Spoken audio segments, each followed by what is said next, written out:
जय सिया राम, जय बागेश्वर धाम सरकार की। अ, भक्तों और दोस्तों, आज आपके साथ मैं एक इंट्रोडक्शन करना चाहता हूँ। ये हमारी बहन है, या मेरे साले साहब हैं समीर भाई, उनके वाइफ है सोनल बहन। तो वो भी बागेश्वर धाम की भक्त है, और वो भी 2-3 साल से जुड़े हुए गुरुदेव से, बागेश्वर धाम सरकार से। और उनकी भी भक्ति अनन्य है। उनको भी काफी कुछ प्रेरणा हुई है, काफी कुछ अनुभव हुए हैं। कई बार गुरुदेव भगवान खुद स्वप्न में आते हैं, बागेश्वर बालाजी स्वप्न में आते हैं। तो ऐसे कई अनुभव उनके साथ भी जुड़े हुए हैं, जो कि हम आपके साथ शेयर करेंगे आगे। तो जय सिया राम, जय बागेश्वर धाम सरकार। આમ જય સન્યાસી બાબાની જય, દાદા ગુરુદેવ ભગવાનની જય। આજ રોજ હું મારા નણંદોઈ રાજુભાઈ પંચોલીના ઘરે અમદાવાદ આવી છું। આજે સવારમાં ઉઠતા જ અમે સવારમાં બાલાજીની સેના આવી અને અમે દર્શન કર્યા અને ભગવાનના પણ દર્શન થયા। તો આજે થયું કે એવા અમને ઘણા બાગેશ્વર ધામના અનુભવો અને ચમત્કાર થયા છે। તો એક કંઈક અમે પણ એવું થયું કે લાવો આજે કંઈક એના વિશે વાત કરીએ। તો પહેલાં 2023ની સાલમાં જાન્યુઆરી મહિનામાં જ્યારે હું અહીંયા સ્મિતાબેનના ઘરે આવી હતી, ત્યારે પણ અહીંયા વાત થયેલી। ત્યારથી લઈને અમે રોજ કંઈક ને કંઈક દાદા ગુરુદેવ ભગવાન અથવા બાગેશ્વર ધામની વાત કરતા। એ દરમિયાન ગુજરાતમાં જ્યારે ગુરુજીને આવવાનું થયું અને છેલ્લે એમને વડોદરા આવવાનું થયું, તો અમે બધાએ એમના દિવ્ય દરબારમાં જવાનું નક્કી કર્યું અને અમને જવાનું થયું પણ ખરું। અને ત્યાર પછી અમે અરજી મૂકી, અમે અરજી મૂકી, પછી રાજુભાઈને એમણે અરજી મૂકી, પછી એમને પહેલાં જવાનું થયું અને એમને પણ કેટલા અનુભવો થયા। અને ત્યાર પછી મારી બેબીને પણ પહેલી વાર સપનામાં આવ્યા। હું સોનલ રાવલ, વડોદરા ગુજરાતથી, અને આજે હું અહીંયા અમદાવાદ રાજુભાઈ પંચોલી, જે મારા નણંદોઈ થાય છે, એમના ઘરે હું આવી છું। અને 2023ની સાલમાં જાન્યુઆરીથી જ્યારે અહીંયા હું આવેલી, ત્યારે અમે બાગેશ્વર ધામ સરકારની અમે વાતો કરેલી અને ટીવીમાં અમે એમના જોયેલા। ત્યારથી અમે ચર્ચામાં હતા બેન ને જીજાજી સાથે, અને એ ગુરુજીને ગુજરાતમાં આવવાનું થયું। સુરત આવ્યા પછી એમને વડોદરા આવવાનું થયું। તો અમને પણ ઈચ્છા થઈ કે અમે પણ દરબારમાં ગુરુજીને મળવાનો લાવો લઈએ, અને અમે ત્યારે એ ચર્ચા કરી કે આપણે પણ દરબારમાં જઈએ। તો અમને ટિકિટની વ્યવસ્થા પણ થઈ ગઈ, ટિકિટ પણ મળી ગઈ, અને બેન ને જીજાજીને અમારે ચારેય જણને સાથે જવાનું દરબારમાં થયું। અને અમને ખૂબ, એટલે અમારી ઈચ્છા પૂરી થઈ એટલે અમને આનંદ થયો। અમે દરબારમાં ગયા, ગુરુજીને ચા ભાવે તો અમે ચા અને કેળા અને સુખડીને એવું અમે સાથે લેતા ગયા।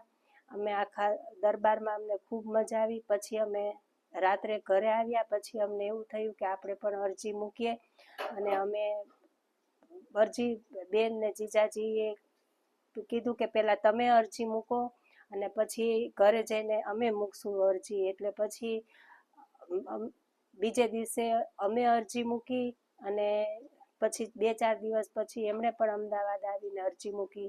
ત્યાર પછી થોડા દિવસો બાદ મારી બેબીને લીસા, કે જેને બાલાજી સપનામાં આવ્યા, અને એમને સાથે ફૈબાને ફૂવા પણ દેખાયા। તો પહેલી વાર એમની સાથે જવાનું થયું, ફૈબા ફૂવા સાથે, કેમ કે એમના સપનામાં ફૈબા ફૂવા સાથે બાલાજી દેખાણા। તો એને પણ જવાનો થયો, અને અમુક કારણોસર તે વખતે હું ના જઈ શકી, પણ ત્યાર પછી મને પણ ગુરુજી સપનામાં આવેલા કે મારી બેબીને તાત્કાલિક નોકરી લાગી, અને પહેલી વાર એને ફૈબા ફૂવા સાથે જવાનું થયું।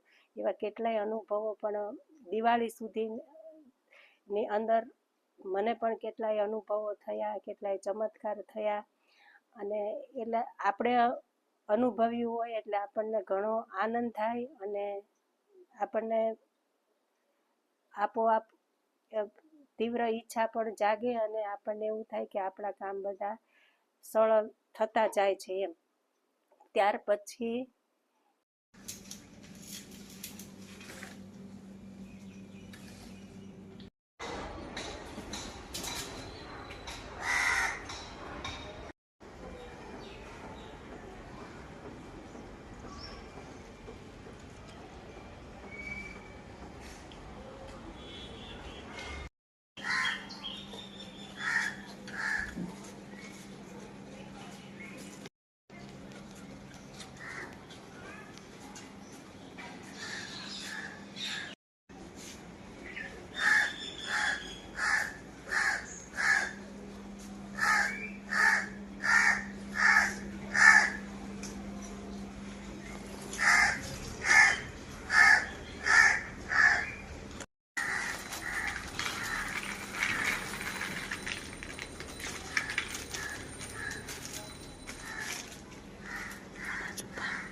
ઓલાવને હાથમાં આપી દે, અહીં આપ, ત્યાં આપી દે હાથમાં.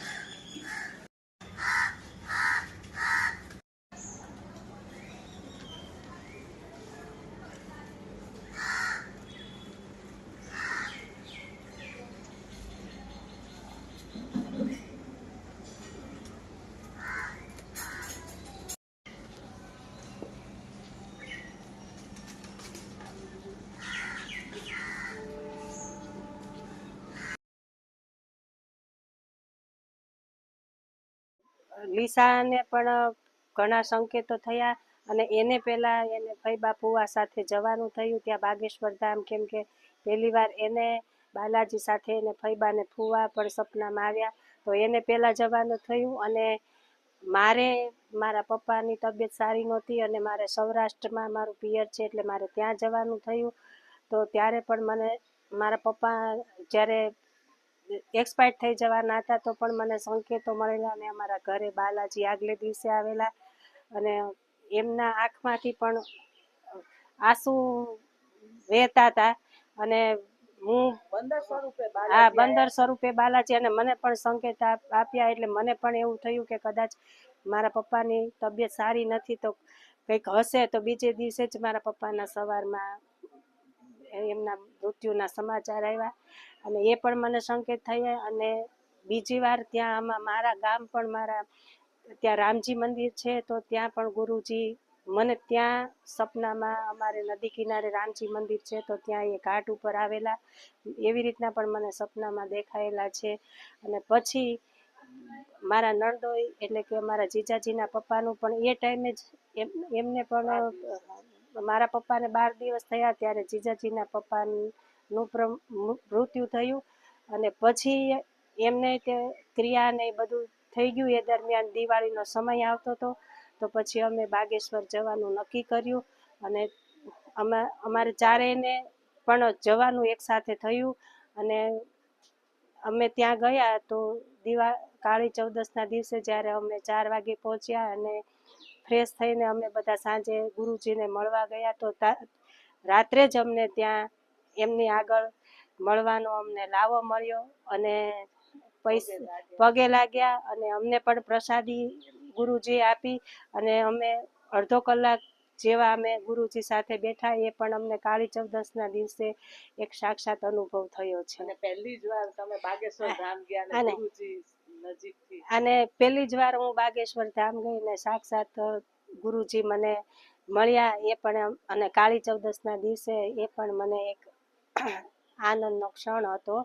ત્યાર પછી કેટલી વાર સપનામાં જીજાજી પણ હોય છે અને ગુરુજી પણ સપનામાં હોય છે. અને કેટલી વાર તો એ દક્ષિણા એમના જૂના ઘરે દીવો કરવા ગયા ત્યારે પછી અમે બીજે દિવસે જ્યારે એમના ઘરે જૂના ઘરે જોવા ગયા તો ત્યાં ગુરુજી આવેલા તો અમે ત્યાં એમનું ઘર જોતા હતા અને એ પણ એમને ત્યાં સગા સંબંધીને મળવા આવેલા તો અમને તરત આમના સામને ઓળખી ગયા ને કે મૈયા જી આપ ભી યહાં આઈ હુઈ હે. તો हाँ, ये मेरा पुराना घर देखने के लिए आई है, ऐसा तुरंत पहचान लिया हमें।